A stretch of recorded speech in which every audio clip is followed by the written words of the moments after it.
अस्सलामुअलैकुम वरहमतुल्लाहि वबरकातुहू। औज़ुबिल्लाहि मिनश्शैतानिर्रजीम। बिस्मिल्लाहिर्रहमानिर्रहीम। अल्हम्दुलिल्लाहि रब्बिल आलमीन। अस्सलातु वस्सलामु अला रसूलिहिल करीम। ये पारा जो है सूरह अहज़ाब, सूरह सबा, फातिर और यासीन शरीफ, इन चार सूरतों पर मुश्तमिल है, जिसमें यासीन का मेरे ख़्याल से बहुत छोटा सा हिस्सा आएगा। ज़्यादातर इसका हिस्सा अगली पारे में आएगा और इंशाअल्लाह उसका जो कंप्लीट डिस्कशन है उससे हम अगली पारे में ही करेंगे। तो सबसे पहले मैं शुरू करता हूँ अल्लाह के नाम से, बिस्मिल्लाहिर्रहमानिर्रहीम। इसमें सबसे पहली जो बात आई है वो निसा नबी, यानी नबी की औरतों के बारे में आया है। रसूलुल्लाह सल्लल्लाहु अलैहि वसल्लम जो अज़वाज मुतहहरात हैं और मोमिन उम्मुल मोमिनीन जो है, उनके बारे में ज़िक्र आया है कि ए नबी की औरतों, जो कोई कर लाए तुम में कोई काम बेहयाई का तो उसको दूना अजाब है। यानी कोई ऐसा काम करे जो फहयाशी का है तो उसको दोगुना अजाब है, और ये है अल्लाह पर आसान। वकान ज़ालिका अलल्लाहि यसीरा, ये अल्लाह के लिए बहुत आसान है।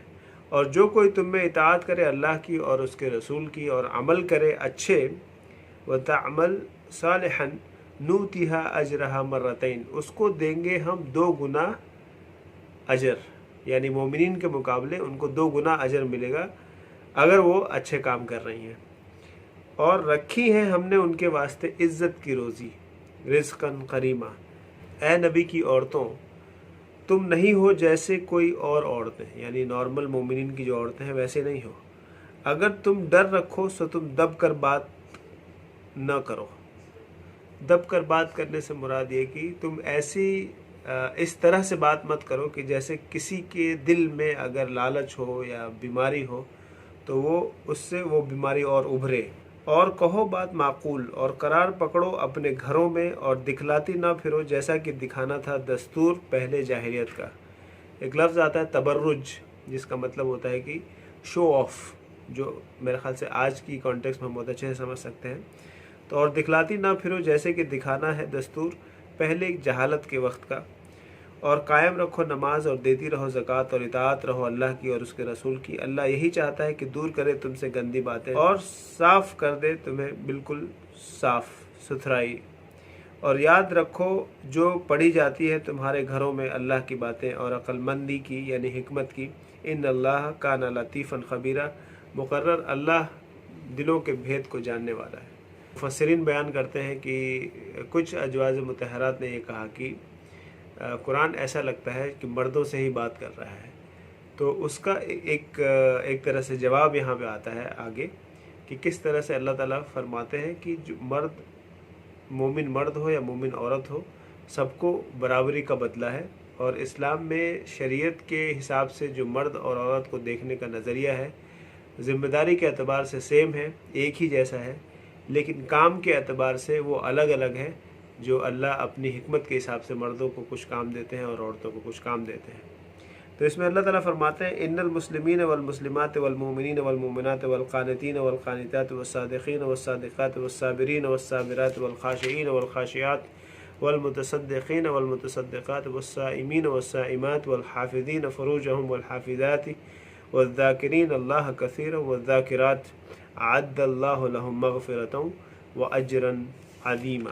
मुराद बेशक मुसलमान मर्द और मुसलमान औरतें, ईमान वाले मर्द और ईमान वाली औरतें, और बंदगी करने वाले मर्द और बंदगी करने वाली औरतें, और सच्चे मर्द और सच्ची औरतें, और मेहनत झेलने वाली या सब्र करने वाले मर्द और सब्र करने वाली औरतें, और डर कर रहने वाली मर्द और डर कर रहने वाली औरतें, और खैरात करने वाले मर्द और खैरात करने वाली औरतें, और रोज़ादार मर्द और रोज़ेदार औरतें, और हिफाजत करने वाले मर्द अपने शहवत की जगह को, और हिफाजत करने वाली औरतें, और याद करने वाले मर्द अल्लाह को बहुत सा, और याद करने वाली औरतें अल्लाह को बहुत सारा। रखी है अल्लाह ने उनके वास्ते माफ़ी और बड़ा सवाब। तो आप देख रहे हैं कि ये इस तरह से अगर ये भी कहा जाता कि मोमिनीन के लिए, तो वो दोनों ही चीज़ें आ जाती, मर्द और औरत को, उसको अलग से ख़ास करना कोई ज़रूरी नहीं था। और जहाँ पे भी जो अहकाम आते हैं जो जिसमें ये स्पेसिफ़िक नहीं है कि मर्दों के लिए है या औरतें के लिए है, औरतों के लिए है, तो उसे यही समझा जाता है कि सबके लिए है।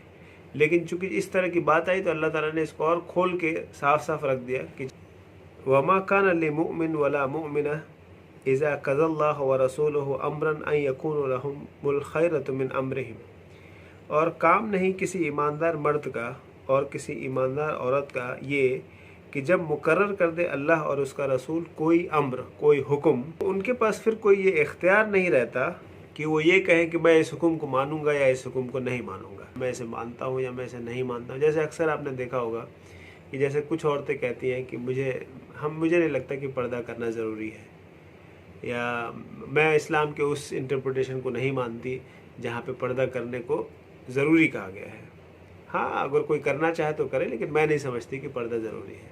तो अब ये चीज़, ऐसे स्टेटमेंट मेरे ख्याल से कोई बहुत ज़्यादा एक्सेप्शनल नहीं है, अक्सर आप सुन लेंगे इस बात को। लेकिन ये वो हुक्म है जिसमें अल्लाह ताला ने साफ साफ हुक्म दे दिया है कि भाई पर्दा करना है।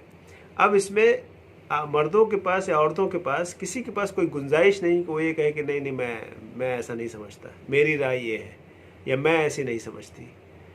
या सूद का मामला हो, कोई मर्द ये कहे कि मैं नहीं समझता कि इसकी कोई ज़रूरत हो और आज की सोसाइटी में तो होना ही चाहिए। बहुत से लोग कहते हैं इस तरह से। तो बहरहाल ये आपके इख्तियार में, मर्द हो या औरत हो, अगर अल्लाह ने और रसूल सल्लल्लाहु अलैहि वसल्लम ने कोई हुक्म दे दिया उम्मत को तो फिर वो आपके ऊपर बाइंडिंग है। उसके बाद एक ज़िक्र आता है ज़ैद बिन हारिसा रज़ियल्लाहु ताला अन्हु का। आप जानते हैं कि ये एक शरीफ ख़ानदान से थे, लेकिन बचपन में इन्हें किसी जालिम ने अगवा करके और मक्के के बाज़ार में बेच दिया था और इसको खदीजा रज़ियल्लाहु ताला अन्हा ने ख़रीद लिया था। रसूल सल्लल्लाहु अलैहि वसल्लम की शादी के बाद उन्होंने इनको गिफ्ट कर दिया था रसूल सल्लल्लाहु अलैहि वसल्लम को। फिर वे रसूल सल्लल्लाहु अलैहि वसल्लम के साथ ही बड़े हुए, यानी बचपन में ही ये रसूल सल्लल्लाहु अलैहि वसल्लम के खादिम बन गए। बाद में इनके माँ बाप को पता चलता है तो वो लोग आते हैं और कहते हैं कि आप अजर ले लीजिए और इसे आज़ाद कर दीजिए, ये मेरा बेटा है। चचा और बाप और ख़ानदान के लोग आते हैं, लेकिन ज़ैद बिन हारिसा रज़ियल्लाहु ताला अन्हु मना कर देते हैं। कहते हैं कि मैं रसूल सल्लल्लाहु अलैहि वसल्लम के साथ ही रहना पसंद करूँगा। आप समझ सकते हैं कि कितनी बड़ी बात है अपने आप में कि एक लड़का जो माँ बाप को भूल गया है, ख़ानदान को भूल गया है, ग़ुलामी में जिया, और जाहिर सी बात है एक हैसियत तो ग़ुलाम की थी। ये अलग बात है कि रसूल सल्लल्लाहु अलैहि वसल्लम ने उन्हें ग़ुलाम की तरह नहीं रखा और इस तरह से रखा कि वो माँ बाप के पास जाने से बेहतर ये समझ रहे हैं कि मैं रसूल सल्लल्लाहु अलैहि वसल्लम के साथ रहूँ। बहरहाल जब ऐसा हुआ तो रसूल सल्लल्लाहु अलैहि वसल्लम ने उनको आज़ाद करके और अपना एक मुँह बोला बेटा बना लिया। फिर उनकी शादी की उम्र आई तो उन्होंने ज़ैनब रज़ियल्लाहु ताला अन्हा है, जो कि उनकी फूफी ज़ात बहन भी हैं, हज़रत ज़ैनब रज़ियल्लाहु ताला अन्हा उमैमा बिन्त अब्दुल मुत्तलिब, यानी फूफी हुई, उनकी फूफी की बेटी हुई। तो उनकी शादी जो है ज़ैद बिन हारिसा रज़ियल्लाहु ताला से करवाते हैं। और एक और बात यहाँ पे याद रखने की है कि पहले लोग ज़ैद बिन मोहम्मद कहा करते थे कि ये मोहम्मद के बेटे हैं, ज़ैद मोहम्मद के बेटे, इस तरह से उनके बारे में कहा जाता था। लेकिन जब कुरान में ये आयत आई कि लोगों को उनके बाप के नाम से पुकारो, तो फिर ज़ैद बिन मोहम्मद से वो ज़ैद बिन हारिसा हो गए।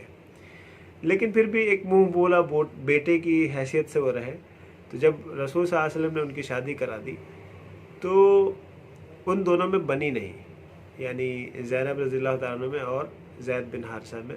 रसूल सल्लल्लाहु अलैहि वसल्लम ने बहुत कोशिश की कि बन जाए आपस में, लेकिन दोनों में बनी नहीं, दोनों के मिजाज अलग थे। फिर तलाक़ हो गया। तलाक़ के बाद जो है रसूलुल्लाह सल्लल्लाहु अलैहि वसल्लम ने ज़ैनब, जो उनकी फूफीज़ात बहन भी हुई, उनसे शादी करते हैं। और जब ऐसा होता है तो फिर बहुत सारे जो मुनाफ़िकीन हैं वो इस तरह की बात करने लगते हैं कि अपने बेटे की बहू से इन्होंने शादी कर ली। तो यहाँ पे अल्लाह ताला उसके बारे में कहते हैं कि मा काना मुहम्मद आबा अहदिम मिन रिजालिकुम वलाकिन रसूलुल्लाह व ख़ातमुन नबिय्यीन, कि मोहम्मद सल्लल्लाहु अलैहि वसल्लम बाप नहीं है तुम में से किसी भी मर्द का, लेकिन रसूल है अल्लाह का। तो यानी कि ये कि किसी अपने मुंह से कोई किसी को मुंह बोला बेटा बना ले या मुंह बोला बहन बना ले, तो शरई तौर से वो किसी की मुंह बोली बहन कहने से वो बहन नहीं हो जाती है, बल्कि उस पर अभी नामहरम का ही हुक्म लगेगा। और बेटा कह देने से, मुंह बोला बेटा कह देने से ऐसा नहीं हो जाता कि वो बेटा हो जाता है। तो बहरहाल ज़ैद बिन हारिसा एक इंसान है और एक सहाबी है और वो बेटे नहीं हैं। और इस तरह के मुंह बोले बेटे, जो कि एक रिवाज था पहले मक्के में और जाहिलियत के दौर में, कि अगर वो कोई मुंह बोला बेटा हो जाता था तो उसके सारे अहकाम बेटे के ही हो जाते थे। तो इस चीज़ को कुरान ने और अल्लाह ने इसको ख़त्म किया कि अगर तुम कोई मुंह बोला बेटा बना भी ले तो वो तुम्हारे कहने से बेटा नहीं बन जाएगा, वो है तो कोई एक नॉर्मल आदमी ही, जैसे एक आदमी है। तो अगर कोई आदमी किसी को तलाक दे दे तो उससे रसूल सल्लल्लाहु अलैहि वसल्लम बिल्कुल शादी कर सकते हैं। व ख़ातमुन नबिय्यीन, और वो है सील ऑफ प्रॉफिट होना, यानी नबियों की आखिरी ख़त्म है, सील है वो। और इसे समझ में आता है कि अब यानी इससे क्लियर कट ये बात नहीं आ सकती कि मोहम्मद सल्लल्लाहु अलैहि वसल्लम जो है वो आखिरी नबी है, और इस चीज़ की टाइम भी टेस्टिफाई कर रहा है। यानी आप अगर यहूदियों के पर्सपेक्टिव से देखें तो यहूदियों में तो एक नबी के इंतकाल के बाद दूसरे नबी आ जाते हैं। तो 2021 साल आप समझिए 2 मिलेनिया गुजर चुके और इसमें उनके यहाँ कोई रसूल नहीं आया, जो कि उनके प्रीवियस पास्ट से बिल्कुल मुखालिफ है। यानी अकल वालों के लिए समझ में आना चाहिए कि अगर हमारे बीच जो रसूल आ रहे थे तो ये हो सकता है 1-2 जनरेशन लेट हो जाए। ये तो बिल्कुल ही 2000 साल गुजर गए और उनके यहाँ कोई रसूल नहीं आया, क्योंकि वो ईसा अलैहिस्सलाम को तो रसूल मानते नहीं, मोहम्मद सल्लल्लाहु अलैहि वसल्लम को भी नहीं मानते। तो ये टाइम भी टेस्टिफाई कर रहा है कि मोहम्मद सल्लल्लाहु अलैहि वसल्लम आखिरी रसूल है। तो ये कुरान भी कह रहा है खातिमुन नबिय्यीन, कह दिया कुरान ने कि ख़त्म है, आखिरी है ये। तो आप 1400 साल सफिशिएंट टाइम है ये टेस्टिफाई करने के लिए कि तो वाकई आखिरी है। इसके बाद तो कोई नहीं आया जो कोई किताब लेके आया हो और बोले कि मैं अल्लाह का रसूल हूँ। उसके बाद एक बात आती है, एक लंबी आयत में एक हिस्सा आता है जिसमें अल्लाह ताला फरमाते हैं खालिसतन लक मिन दूनिल मोमिनीन, ये खालिस है तेरे लिए सिवाय सब मुसलमानों के। यानी ये एक कुछ चीज़ें हैं जो रसूल सल्लल्लाहु अलैहि वसल्लम को बिल्कुल खालिस दी गई, मोमिनीन को भी हटा के। यानी अगर हम सुन्नत को समझें तो सुन्नत कई बार क्या होता है, बड़ा कंफ्यूजिंग हो जाता है कि सुन्नत है क्या। यानी अगर कहा जाए फ़र्ज़ और सुन्नत तो इसका मतलब यहाँ पे सुन्नत कुछ और है, अगर कहा जाए कुरान और सुन्नत तो यहाँ पे समझा जाता है कि सुन्नत कुछ और है, और अगर सिर्फ सुन्नत कहा जाए तो फिर आदमी कंफ्यूज होता है कि ये किस कॉन्टेक्स्ट में सुन्नत है। सुन्नतुल्लाह भी होता है, सुन्नतुर रसूल भी होता है, तो ये सुन्नत है क्या, इसको समझने के लिए ज़रूरी है कि इसके कॉन्टेक्स्ट को समझाया जाए कि सुन्नत जब लफ्ज़ आया है तो किस कॉन्टेक्स्ट में आया है। अगर कोई कहे कुरान और सुन्नत तो इसका मतलब है कुरान और हदीस, और हदीस हम जानते हैं रसूल सल्लल्लाहु अलैहि वसल्लम की बोली हुई बात या उनके जो अमल है या उनका साइलेंस, ये हदीस है। तो कुरान और हदीस आए, कुरान और सुन्नत आए तो यहाँ पे सुन्नत का मतलब हदीस। अगर आए फ़र्ज़ और सुन्नत तो यहाँ पे मतलब है कि ये हुक्म शरई की बात हो रही है, क्या फ़र्ज़ है और क्या सुन्नत है। तो यहाँ पे सुन्नत का मतलब आदत नहीं है, यहाँ सुन्नत का मतलब हदीस भी नहीं है, यहाँ पे सुन्नत का मतलब है रिकमेंडेड, मंदूब। और अगर सिंपली सुन्नत है सुन्नत तो किसी की भी आदत हो सकती है। हम ये ना समझें कि सुन्नत का मतलब रिकमेंडेड, और रिकमेंडेड हर वो चीज़ जो हदीस में आ गई वो रिकमेंडेड है, नहीं। हर वो चीज़ जो हदीस में आई वो रिकमेंडेड नहीं है। हदीस एक सोर्स ऑफ इंफॉर्मेशन है, सोर्स ऑफ लेजिस्लेशन है। जैसे कुरान एक सोर्स ऑफ लेजिस्लेशन है, हदीस भी एक सोर्स ऑफ लेजिस्लेशन है। और जो इज्मा सहाबा यानी सहाबाओं का जिस पे इज्मा हो गया, सब मुत्तफिक हो गए, वो भी एक सोर्स ऑफ शरीयत है। इन ये सोर्सेस से जो मुज्तहिदीन होते हैं, जो इज्तिहाद करते हैं, जो हुक्म निकालते हैं, वो ये बताते हैं कि कोई भी एक्शन ये फ़र्ज़ है या हराम है या मकरूह है या मंदूब यानी सुन्नत है या मुबाह है। ये कैटेगराइजेशन है सुन्नत के नाम पे। तो अब यहाँ पे मैं इस कॉन्टेक्स्ट को इसलिए ला रहा हूँ कि हम समझ लें कि सुन्नत को जब समझा जाए तो उसको कॉन्टेक्स्ट के हिसाब से समझा जाए। इसके साथ साथ एक ऐसी भी बात आती है जो इसका जिक्र आया कि सुन्नत कोई चीज़ ऐसी भी हो सकती है जो रसूल सल्लल्लाहु अलैहि वसल्लम ने किया हो और वो हमारे लिए हराम हो, अलाउ ही नहीं हो। और जैसे कि हम जानते हैं कि रसूल सल्लल्लाहु अलैहि वसल्लम पूरी उम्मत के लिए 4 बीवियों का जो इजाज़त है, लेकिन रसूल सल्लल्लाहु अलैहि वसल्लम के लिए ऐसी कोई क़ैद नहीं है। उसी तरह से यहाँ पे जो ज़िक्र आया कि रसूल के लिए ये अलाउ है कि वो अगर किसी से शादी करे तो उसे महर ना दे, बग़ैर महर दिए हुए ही वो किसी से निकाह कर सकता है। वो दे भी सकता है और नहीं भी दे सकता है। ये चीज़ किसी मोमिन के लिए जायज़ नहीं कि बग़ैर महर के शादी कर ले किसी भी औरत से। तो ये भी एक ख़ास है, इसी कॉन्टेक्स्ट में बात आई, खालिसतन लक मिन दूनिल मोमिनीन, ये खालिस है तेरे लिए सिवाय सब मुसलमानों के। उसके बाद कुछ आदाब अल्लाह ताला बताते हैं मोमिनीन के लिए, ख़ासकर जब वो नबी के घर में जाते हों, कि नबी जब उन्हें दावत दें तो ऐसा ना हो कि वो पहले ही पहुंच जाएं, या ऐसा ना हो कि जब दावत या जिस काम से गए हो नबी के पास वो काम हो जाए फिर भी नबी के पास बैठे रहो। ठीक है। और इसमें अल्लाह ताला कहते हैं हो सकता है नबी शर्माता हो, यानी नबी की शान में ये नबी की शान नहीं है कि किसी को कहे कि तुम मेरे घर से निकलो, जाओ, बहुत हो गया, चलो जाओ यहाँ से, है ना। नबी की शान नहीं है ये। नबी शर्माएगा, नेचुरली कोई भी आदमी शर्माएगा, और नबी तो आप समझ सकते हैं कि ये उसवतन हसना।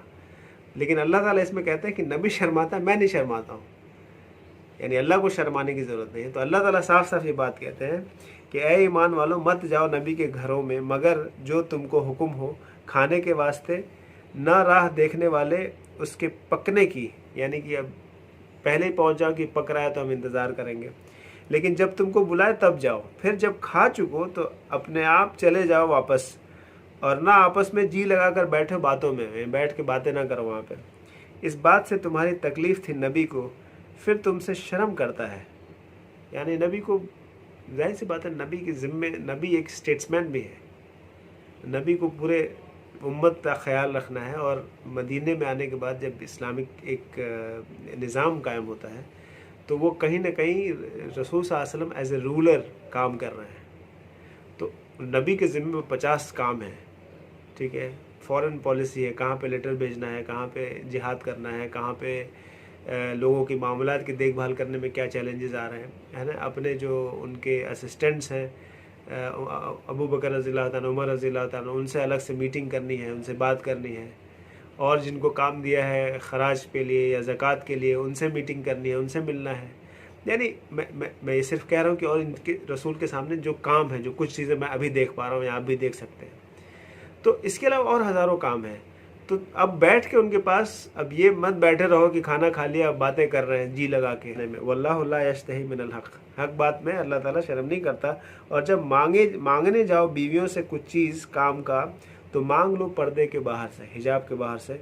उसमें खूब सुथराई है तुम्हारे दिल को और उनके दिल को, और तुमको नहीं पहुँचता कि तकलीफ़ दो अल्लाह के रसूल को, और ना ये कि निकाह करो उसकी औरतों को उसके पीछे कभी भी। अलबत्ता ये तुम्हारी बात अल्लाह के यहाँ बड़ा गुनाह है। उसके बाद रसूलुल्लाह सल्लल्लाहु अलैहि वसल्लम पे जो सलाम, जो पूरी उम्मत पे अल्लाह ताला ने रिकमेंडेड एक्शन में डाल दिया, यानी एक सुन्नत बना दी, एक मंदूब अमल बना दिया। उसमें अल्लाह ताला फरमाते हैं इन्नल्लाह व मलाइकतुहु युसल्लूना अलन नबी, अल्लाह और उसके फ़रिश्ते रहमत भेजते हैं, सलाम भेजते हैं रसूल पर। या अय्युहल्लज़ीना आमनू सल्लु अलैहि व सल्लिमु तस्लीमा, ए ईमान वालो रहमत भेजो, सलाम भेजो उस पर, यानी रसूल सल्लल्लाहु अलैहि वसल्लम पे। या अय्युहल्लज़ीना आमनू तक़ुल्लाह व क़ूलू क़ौलन सदीदा, ए ईमान वालो डरते रहो अल्लाह से और कहो सीधी बात। युस्लिह लकुम आमालकुम व यग़फ़िर लकुम ज़ुनूबकुम, कि सवारे तुम्हारे वास्ते तुम्हारा काम और बख्श दे तुम्हारे गुनाह। वमा युतिल्लाह व रसूलहु फ़क़द फ़ाज़ फ़ौज़न अज़ीमा, और जो कोई कहने पर चला अल्लाह की तो और उसके रसूल की, तो उसने पाई बहुत बड़ी मुराद, यानी वो बहुत बड़ी सक्सेस को पहुंच गया। चूँकि आज हम एक ऐसी सोसाइटी में रह रहे हैं जहाँ पे कुछ भी सीधा नहीं कहा जाता, तो लोगों को सीधा कहना ही भूल गया है, यानी लोग भूल गए हैं सीधी तरीके से बात करना। कोई बात कहनी है तो सीधी तरीके से कह ही नहीं सकते। और ये एक बहुत बड़ा मसला है लोगों के बारे में, कि लोगों को इल्म होने के बाद भी अपनी बात लोगों को नहीं समझा पाते, सिर्फ इस वजह से कि आदत में इस तरह से घुट्टी में घुस गई है ये आज सेकुलरिज्म के एक सिस्टम में, जहाँ पे मुनाफिकत कहो कुछ करो कुछ, जो घुसी हुई लोगों में, मुसलमान भी इससे अछूता नहीं है। और इसकी वजह से क्या होता है, वो सीधी बात कहना ही नहीं आता, उसे भूल गया है वो सीधी बात कहना। उसके बाद सूरह सबा का जिक्र होता है, और इसमें दाऊद अलैहिस्सलाम का जिक्र है कि वलक़द आतैना दाऊद मिन्ना फ़ज़लन, और हमने दी दाऊद अलैहिस्सलाम को अपनी तरफ से बढ़ाई, फजल दिया। ए पहाड़ खुश आवाज़ से पढ़ो उसके साथ, और उड़ते जानवरों को और नरम कर दिया हमने उसके आगे लोहा, कि बना ज़मीन कुशादा और अंदाजे से जोड़ कर कड़ियाँ। और करो तुम सबका भला, मैं जो कुछ तुम कर सकते हो देखता हूँ। सुलेमान के आगे हवा को सुबह की मंजिल उसके लिए 1 महीना और शाम की मंजिल 1 महीने की, और बहा दिया हमने उसके आगे चश्मा पिघले हुए तांबे, और जिन्नों में कितने लोग जो मेहनत करते थे उसके सामने और उसके रब से, और जो कोई फिरे उसमें से हमारे हुक्म को चिखाए हमें उसमें आँख का अजाब। तो यानी यहाँ पे बात आ रही सुलेमान अलैहिस्सलाम को कि उनके आगे हवाएं भी उनके हुक्म से काम करती थी, और कहा जाता है कि उनका जो तख्त था उसको हवाएं जो है जो महीनों का सफ़र होता था उसको एक दिन में या दिन के किसी हिस्से में ही वो पूरा कर लेते थे। और उसी तरह से जिन उनके साथ काम करते थे। इसमें बात आई कि बनाते हैं उनके वास्ते जो कुछ चाहता है, किले और तस्वीर और लगन जैसे तालाब और देगें और चूल्हों पर जमी हुई, यानी ऐसी चीज़ें जो इंसान के हाथ में नहीं थी, सुलेमान अलैहिस्सलाम जिन्नों से वो काम करवाया करते थे। फिर जब मुकर्रर हुआ हमने उसके ऊपर मौत को, तो न जतलाया उसको मरना, मगर कीड़े घुन के खाता रहा उसका आसा। फिर जब वो गिर पड़ा मालूम हुआ जिन्नों को कि अगर ख़बर रखते हो गैब की, ना रहते ज़िल्लत की तकलीफ़ में। यानी सुलेमान अलैहिस्सलाम के ताबे थे जिन्नात, और उन्हें कहीं ना कहीं ये ज़िल्लत महसूस होती थी। तो कुछ लोग ये समझते थे कि जिन्नातों को गैब का इल्म मालूम है। तो यहाँ पे जो बात आई कि जो सुलेमान अलैहिस्सलाम थे वो इबादत करते थे खड़े होके, और इस तरह से कि उनका जो असा था, डंडा था, उसके ऊपर टेक लगा के। अल्लाह ने उनकी रूह जो है उसी खड़े हुए हालत में कब्ज़ कर ली, और किसी को पता नहीं चला कि वो उनका इंतकाल हो गया है। वो समझते रहे कि वो ज़िक्र में है, इल्ला ये कि जो घुन थे उन्होंने उस लकड़ी को खा लिया, तो फिर वो वहाँ पे गिर पड़े। फिर जिन्होंने कहा कि हमें तो पता ही नहीं चला कि ये कब मर गए, कब इनका इंतकाल हो गया। इससे समझ में आता है कि उन्हें कोई इल्म नहीं था गैब का। और उसके बाद कौम सबा का जिक्र होता है। ये एक कौम है जिसके बारे में पहले भी जिक्र आ चुका है, लेकिन ये एक थोड़ा सा अलग कॉन्टेक्स्ट में जिक्र आ रहा है। यानी सबा की कौम किस तरह की थी इसका जिक्र पिछली बार नहीं आया था, लेकिन इस बार जो है ये सारी बातें आएंगी कि उनकी बस्ती की निशानी थी जिसमें 2 बाग थे, दाहिने और बाएं। एक शहर था, शहर मारिब जिसे कहते हैं, जिस पे सबा जो है वो हुक्मरान थी, और उससे पहले भी बहुत हुक्मरान हुए होंगे, लेकिन बहरहाल ये जब की बात है जब सबा थी। और ये इलाका यमन के बारे में कहा जाता है कि ये यमन में था। और यहाँ पे जो अदरवाइज़ जो अरब है, आप जानते हैं कि वहाँ नदियाँ नहीं हैं, लेकिन उस वक्त जो है 2 पहाड़ थे और उस पर नदी बहती थी, जिसको ये लोग बांध बना के पानी को रोक लेते थे, और उस पानी से पूरी जगह की सिंचाई करते थे। इरिगेशन, पूरा एक इरिगेशन सिस्टम था। रही बात टाइम की, अलैहिस्सलाम के आने से कुछ पहले का ये वाक़या है, जबकि उस वक्त जो है सुलेमान अलैहिस्सलाम थे। और जैसे कुरान में अल्लाह ताला फरमाते हैं कि अल्लाह ने उन्हें बहुत रिस्क दिया था और पाकीज़ा और चीज़ें दी थी। फिर उन लोगों ने उस पर कुफ्र किया। जब उन लोगों ने उस पर कुफ्र किया तो अल्लाह ताला ने अज़ाब भेजा, और अज़ाब में ये हुआ कि जो वो डैम था वो टूट गया, और जिसकी वजह से पूरी की पूरी बस्ती तबाह हो गई। उसके बाद सूरह फातिर शुरू होता है, और सूरह फातिर में अल्लाह ताला फरमाते हैं अल्हम्दुलिल्लाहिल्लज़ी फातिरिस समावाति वल अर्द जाइलिल मलाइकति रसूलन उली अजनिहतिन मसना व सुलासा व रुबा।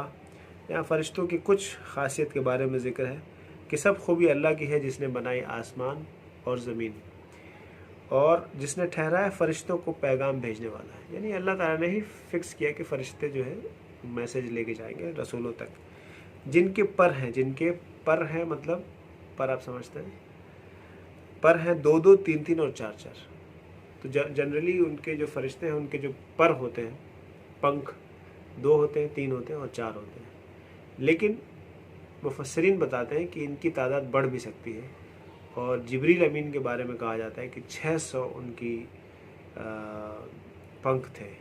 यज़िदु फिल खल्क़ि मा यशा, बढ़ा देता है पैदाइश में जो चाहे। इन्नल्लाह अला कुल्लि शैइन क़दीर, बेशक अल्लाह हर चीज़ पर कादिर है। अल्लाह ताला फरमाते हैं मन काना युरीदुल इज़्ज़ति फलिल्लाहिल इज़्ज़तु जमीआ इलैहि यसअदुल कलिमुत तय्यिब वल अमलु सालिहन यरफ़अहु। जिसको चाहिए इज़्ज़त तो अल्लाह के पास है सारी इज़्ज़त, उसकी तरफ चढ़ता है कलाम साफ़ सुथरा, और काम है नेक उसको उठा लेता है। और जो लोग दाव में हैं बुराई की उनके लिए सख्त अजाब है। और उनके जो दांव हैं वो सब बेकार है। यहाँ पे जो ज़िक्र है, जिसका मैं आपके सामने और ज़िक्र करना चाहूँगा थोड़ा मज़ीद, कि जो इज़्ज़त है वो सब की सब अल्लाह के पास है।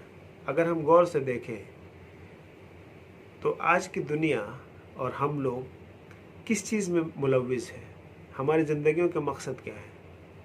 तो हम देखें कि हमारी ज़िंदगियों का मकसद जो है वो हमारे सर्वाइवल इंस्टिंक्ट से आता है, जिसमें एक चीज़ है इज़्ज़त कमाना। ठीक है, इज़्ज़त कमाना, कि मुझे मेरी बड़ी इज़्ज़त हो, दुनिया में आओ भगत हो, है ना, हर आदमी मेरी इज़्ज़त करे। क्यों इज़्ज़त करे? अगर गौर से देखेंगे तो हर आदमी को इज़्ज़त क्यों कराना चाहता है, हर आदमी को तारीफ़ क्यों पसंद है, और उस तारीफ़ को पाने के लिए वो किसी हद तक जाता है, उस इज़्ज़त को कमाने के लिए वो किसी हद तक दिन रात एक कर देता है। तो आखिर ये इज़्ज़त कमाना इतना इम्पोर्टेंट क्यों है इंसान के लिए? तो जब हम इसे देखते हैं तो हम समझते हैं कि जिसकी जितनी इज़्ज़त होती है उसकी उतनी आओ भगत होती है, और जिसकी जितनी आओ भगत होती है उसकी जान की कीमत उतनी बड़ी हो जाती है। और ये आता है सर्वाइवल इंस्टिंक्ट से। हर इंसान के अंदर अल्लाह ने फितरतन रख दिया कि वो अपनी ज़िंदगी बचाएगा, अपनी जान की हिफाजत करेगा। तो जाहिर सी बात है, एक आदमी गरीब है, उसकी जान की कोई कीमत नहीं है। बहुत से लोग मर जाते हैं, कोई नहीं पूछता। MP MLA कोई मर जाए, IAS ऑफिसर मर जाए तो ये तो बड़ा आदमी मर गया। तो क्या हो रहा है यहाँ पे? ये तो हर आदमी अब IAS ऑफिसर बनना चाहता है, हर आदमी पॉलिटिशियन बनना चाहता है। क्यों बनना चाहता है? ताकि उसकी इज्जत हो, ताकि उसकी जान की कीमत बढ़ जाए और लोग उसकी जान को बचाने की कोशिश करें, यानी लोग उसके आसपास घूमें ताकि उसकी हिफाजत हो। तो असल में ये आ रहा है इंसान के एक बेसिक इंस्टिंक्ट से, सर्वाइवल इंस्टिंक्ट। अपने आप को बचाने के लिए वो चाहता है फेमस करना। अब इसमें बड़ा इम्पोर्टेंट एस्पेक्ट है कि आपके चाहने से और दुनिया भर के लोगों की इज्जत करने से आपकी ज़िंदगी एक सेकंड ना आगे बढ़ेगी न पीछे घटेगी। तो इंसान जिन 3 चीज़ों से डरता है वो है मौत, ठीक है, इज्जत और मौत, इज्जत और रिस्क, कि रिस्क में कमी ना हो जाए, मौत जल्दी ना आ जाए, मौत ना आ जाए, ठीक है, और इज्जत हो मेरी। और अल्लाह ने इन तीनों चीज़ों को इंसान के ऊपर से उठा लिया। मौत, कितनी भी इज्जत करवा लो दुनिया में, सारा कुछ इकट्ठा कर लो, तब भी तुम और महलों में जाके छुप जाओ, किले बना लो, मौत तुम्हारी आएगी उस दिन जिस दिन अल्लाह ने फिक्स कर रखी है। रिस्क, अल्लाह ताला जिसे चाहता है देता है, जिसको चाहता है बढ़ा देता है, जिस पे चाहता है कम कर लेता है, यानी अल्लाह के हाथ में है रिस्क देना। और उसी तरह से इज्जत, वो तो इज़्ज़ु मंतशा वो तो ज़िल्लु मंतशा, अल्लाह ताला जिसे चाहता है इज्जत देता है, जिसे चाहता है ज़िल्लत देता है। तो अगर कोई इज्जत चाहता भी है तो समझे कि वो इज्जत कहाँ से मिलेगी? अल्लाह के पास से, क्योंकि सारी की सारी इज्जत जो है अल्लाह के पास है। मन काना युरीदुल इज़्ज़ति फलिल्लाहिल इज़्ज़तु जमीआ। जिस किसी को भी इज्जत चाहिए तो सारी इज्जत अल्लाह के पास है, यानी अल्लाह जिसे चाहेगा इज्जत देगा। तो ये तीनों चीज़ जिसकी वजह से हम डरते हैं, सो जो ग्रेटेस्ट फियर है इंसान की, वो इंसान के हाथ में अल्लाह ने नहीं रखी, आपके हाथ में है ही नहीं। तो फिर हमें करना क्या है? हमें करना सिर्फ ये है कि हमें अल्लाह की रज़ा सीख करनी है। अगर हम इज़्ज़त सीख कर रहे हैं, नहीं मिलेगी हमें, उतनी मिलेगी जितनी फिक्स है। रिस्क, जिसके लिए दिन रात एक कर दें हम, ये भी हमारे हाथ में नहीं। मौत, हम कभी मरने ना पाए अपनी सर्वाइवल इंस्टिंक्ट के लिए, ये भी हमारे हाथ में नहीं है। हमारे हाथ में क्या है? अल्लाह की रज़ा हासिल करें या शैतान की रज़ा हासिल करें, अपने ख्वाहिशों के पीछे चलें। तो हमें अपनी ज़िंदगी का मकसद इन चीज़ों से, जो हमारे हाथ में नहीं है, उससे छोड़ के उस पर करना चाहिए जो हमारे हाथ में है। और हमारे हाथ में है कि हम अल्लाह को चाहे तो राज़ी करें या नाराज़ करें। इसमें इसके बाद जन्नत का जिक्र आता है, और जन्नत की जो ख़ास बातें हैं, बाग हैं बसने के लिए, जिनमें वो जाएंगे वहाँ उनको गहना पहनाया जाएगा, कंगन सोने के और मोती के, और उनकी पोशाक वहाँ होगी रेशमी। और कहेंगे शुक्र अल्लाह का जिसने दूर किया हमसे हमारे गम, बेशक हमारा रब बख्शने वाला और कदरदान है। यानी अल्लाह ने जो वादा किया था हमें, ये जन्नत का एक जिक्र है। और इसी तरह से जिसने उतारा हमको आबाद रहने के घर में अपने फजल से, कि ना पहुँचे हमको उसमें कोई मुशक्क़त और ना पहुँचे हमको उसमें कोई थकन, यानी जन्नत में आपको ना कोई परेशानी आएगी, ना आपको थकान होगी। और जो लोग मुनकर हैं, जो लोगों ने कुफ्र किया, फिर अब जहन्नम का जिक्र आ रहा है, उनके लिए है आगे दोज़ख, और उन पर दोज़ख की ना उन पर हुक्म पहुँचे कि मर जाएं, और ना उन पर हल्की होगी वहाँ की कुछ कुल्फत, यानी ऐसा नहीं होगा कि वो वहाँ पे मर जाएं जहन्नम में, और या कि कुछ आसानी मिल जाए उन्हें। ये सज़ा देते हैं हम हर नाशुक्रे को। और वो चिल्लाएंगे, ये एक इम्पॉर्टेंट बात है जो आ रही है, और वो चिल्लाएंगे उसमें से कि ए रब निकाल हमको यहाँ से, हम भले काम करेंगे, वो नहीं जो हम करते थे, यानी पहले जो काम करते थे वो हम नहीं करेंगे, अब भले काम करेंगे। तो फिर यहाँ पे एक अल्लाह ताला सवाल करते हैं जो हमारे लिए बड़ा इंपॉर्टेंट है गौर व फिक्र करने के लिए। अल्लाह ताला कहते हैं अवलम नुअम्मिरुकुम मा यतज़क्करु फीह, क्या हमने तुमको उतनी उम्र ना दी थी कि तुम इसमें सोच लेते? Was it not sufficient time that you would have pondered and thought about it, कि जिसको सोचना हो और पहुंचा तुम्हारे पास डराने वाला, क्या तुम्हारे पास कोई डराने वाला नहीं आया? अब चखो कि कोई नहीं गुनहगारों का मददगार, यानी फिर उनकी कोई सुनवाई नहीं है। और ये बड़ी, हम समझ सकते हैं इस बात को, हमारे पास टाइम की कमी नहीं है, हमारे पास पूरा आईपीएल देखने के लिए टाइम है, वर्ल्ड कप देखने के लिए टाइम है, सारे मूवीज़ बॉलीवुड हॉलीवुड के देख चुके हैं हम, गाने कौन से रिलीज़ होते हैं, गेम्स कौन से आते हैं, सब पता है हमें। ये बगैर टाइम के तो नहीं हुआ ना। तो टाइम की तो कमी नहीं है हमारे पास। प्लस ऐसा भी नहीं कि हम हमेशा हमारे पास अच्छे दिन रहते हैं, हम बीमार पड़ते हैं हफ्ते हफ्ते महीनों महीनों बीमार बेड पे पड़े रहते हैं। क्या हमारे पास वक्त नहीं था सोचने के लिए कि हम क्यों बीमार पड़ गए, या कोई बीमार क्यों पड़ता है, या कोई हमारे आसपास मरा नहीं? बहुत से लोग मरते हैं, चाचा ताऊ बाप माँ दादा दादी दोस्त मरते हैं। तो क्या जब ये मरते हैं तो हम नहीं सोचते उनके बारे में कि क्यों मर गए या क्यों मुझे मरना है? तो वक्त की तो कमी नहीं थी आपके पास। ऐसे हालात भी अल्लाह ने दिए, आपको कभी अमीर बनाया, कभी गरीब बनाया, कभी हालात बहुत टेंस आए, कभी बहुत अच्छे आए। ये किस लिए आए? कि यार आप तो सोच लो, कि यार आप तो समझ लो कि जल्जला आ गया, आप तो ज़रा सा ख्याल कर लो कि यार तुम कहाँ किस चक्कर में पड़े हुए हो कि दुनिया कह रही ये कमाओ तुम, और अगर मैं वो पूरा कमा भी लेता और ये जल्जला आ गया, मैं इसी में दब जाऊँ तो इसका क्या मैं यूज़ कर लूँगा? मुझे तो अल्लाह के लिए कुछ इकट्ठा करना था, जो मैं कह सकता था कि चलो अगर मैं आज मर जाऊँ तो कहूँ कि हाँ अल्लाह मैंने आपके लिए मैंने कुछ सवाब इकट्ठा किया है। तो मसला ये है कि ये सब हालात भी आते हैं, बाढ़ भी आती है, जलजला भी आता है, तब भी नहीं समझ में आता है। तो ऐसा तो नहीं कि टाइम नहीं है हमारे पास, ऐसा भी नहीं है कि हमें मालूम ही नहीं है कि कोई हक बात ऐसी आई हुई है, या कितने तरह के रिलीजन है, या सेकुलरिज्म क्या है, इसको समझने के लिए हमारे पास टाइम नहीं था, या आज के बुद्ध कौन है हमें समझने के लिए टाइम नहीं था। हम इलेक्ट्रॉन के मूवमेंट को समझ पा रहे हैं और पता नहीं कैसी कैसी थ्योरम्स और थ्योरी और फैंटेसी और सब चीज़ को समझ पा रहे हैं, और जो चीज़ सामने है वो नहीं समझ पा रहे कि किसने मुझे पैदा किया, ये मूंछ यहीं क्यों आ रही है, इसके अंदर क्यों नहीं आ रही है, और सबकी मूंछें यहीं क्यों आ रही हैं, और ये बाल ऐसे ही क्यों आ रहे हैं, पैदाइश कैसे होती है। गौर व फिक्र करने के लिए तो बहुत वक्त था, और बहुत से ऐसे मुकाम अल्लाह ने प्रोवाइड किए कि चलो नहीं ऐसे नहीं तो ऐसे समझ लो, अच्छे दिन से नहीं समझ तो बुरे दिन से समझ लो। यानी अच्छे दिन अगर नहीं समझ पा रहे तो कोरोना से समझ लो, लॉकडाउन से समझ लो। तो अब लॉकडाउन भी आ गया, अब भी कहें कि हमारे पास टाइम नहीं मिला कि हम गौर व फिक्र करते हैं। नहीं नहीं नहीं नहीं, हम असल में जुल्म कर रहे हैं अपने आप पर। अल्लाह वक्त देता है, आपको हॉस्पिटल लेके जाता है, कभी बीमार बन के, कभी किसी को देखने के लिए, कभी अपनों को देखने के लिए, लेकिन हम वहाँ गौर व फिक्र नहीं करते। वहाँ भी हम मोबाइल में अपने एंजॉयमेंट में लगे रहते हैं कि आज मैं ये गेम ख़त्म कर लूँगा, और आज मैं ये सीरीज़ ख़त्म कर लूँगा, और आज मैं ये मूवी देख लूँगा। तो जुल्म कौन कर रहा है? बेशक हम लोग अपने आप पे जुल्म कर रहे हैं। और ये कहना कि वापस जाएंगे तो हम सब कुछ दोबारा से ठीक करने लगेंगे, तो अल्लाह तो देख चुका है। ऐसा थोड़ा ही कि अल्लाह इस बार अल्लाह भेजेगा अगर नेक्स्ट टाइम, तो अल्लाह इस बार सामने आपके रहेगा। इस बार भी इम्तहान तो इम्तहान है, इम्तहान जैसे होता है वैसे होगा। उसमें तो अल्लाह को इसी तरह से अपने आप को रखना है कि आप मान भी सके और नहीं भी मान सके। इसके बाद सूरह यासीन शुरू होता है, और इसमें यासीन बिस्मिल्लाहिर्रहमानिर्रहीम यासीन वल कुरानिल हकीम इन्नका लमिनल मुरसलीन अला सिरातिल मुस्तकीम तंजीलल अज़ीज़िर रहीम लितुन्ज़िरा क़ौमम मा उन्ज़िरा आबाहुम फ़हुम गाफ़िलून।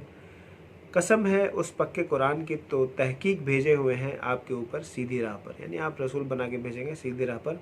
उतारा है ज़बरदस्त रहम करने वाले ने, ताकि डराए एक कौम को कि डर नहीं सुना उनके बाप और दादाओं ने, उनको ख़बर नहीं थी। यानी जो बाप दादाओं ने तुम्हारे नहीं सुना था तो अब हम सुना रहे हैं। यानी रसूल सल्लल्लाहु अलैहि वसल्लम के बारे में कहा गया कि जो बाप दादाओं ने बात नहीं सुनी वो अब हम सुना रहे हैं।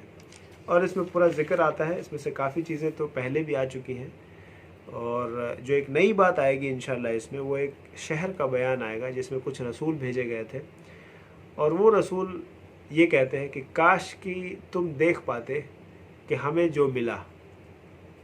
इंशाल्लाह इसका हम ज़िक्र अगली नशिस्त में 23वीं जो पारा है उसमें करेंगे। जज़ाकल्लाह खैर। अस्सलामु अलैकुम व रहमतुल्लाहि व बरकातुहू।